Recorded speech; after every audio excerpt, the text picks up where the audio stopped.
tous, aujourd'hui nous allons parler de la stérilisation des chats. Si vous n'êtes pas un éleveur agréé, la loi vous oblige à stériliser votre chat au plus tard à ses 6 mois. Mais pourquoi faire stériliser son chat? Pour les femelles, cela va permettre de supprimer tous les soucis liés aux chaleurs, parce que quand elles ont leur chaleur, les femelles sont super chiantes. Elles vont miauler tout le temps, elles vont faire du marquage urinaire, et oui, il n'y a pas que les mâles qui font du marquage urinaire. Mais surtout, la stérilisation va permettre de réduire le risque de tumeurs comme les tumeurs mammaires, de métrites. Alors j'en profite pour rappeler un tout petit truc, que ce soit chez les chiens ou chez les chats, la femelle n'a pas besoin d'avoir une première portée avant d'être stérilisée. Donc ça c'est une vieille croyance, on l'oublie tout de suite.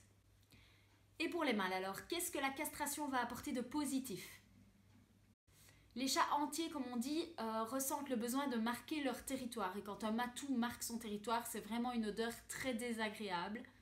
Deuxième chose, quand un chat reste entier, il a envie de fuguer, de partir à la recherche d'une femelle, de partir à l'aventure.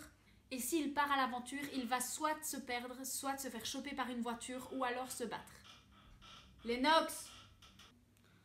Bonjour Lennox.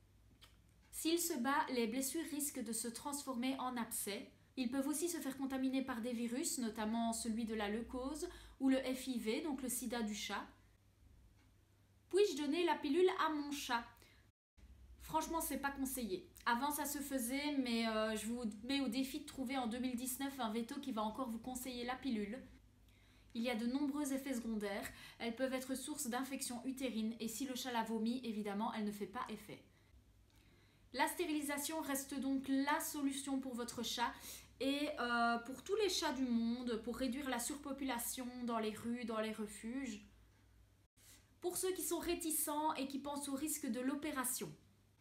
Alors le risque zéro n'existe pas quand on parle d'opération. Si demain vous vous faites anesthésier pour vous faire enlever les dents de sagesse, vous pouvez ne jamais vous réveiller. Et oui, mais sérieux, évidemment, ça n'arrive que très rarement. Les stérilisations sont des opérations de convenance que les vétérinaires font presque tous les jours. Finger in the nose, comme on dit. Et maintenant, nous allons parler de l'alimentation post-stérilisation.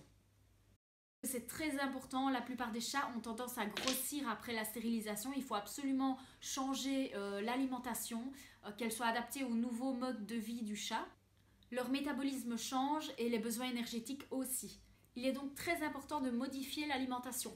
Même si votre chat n'a que 6 mois, on oublie les croquettes chatons, c'est beaucoup trop riche et on passe à une nourriture adulte, voire adulte stérilisée ou light. Voilà, vous savez tout et vous n'avez plus d'excuses, alors prenez rendez-vous chez votre veto pour faire stériliser votre chat. Bisous!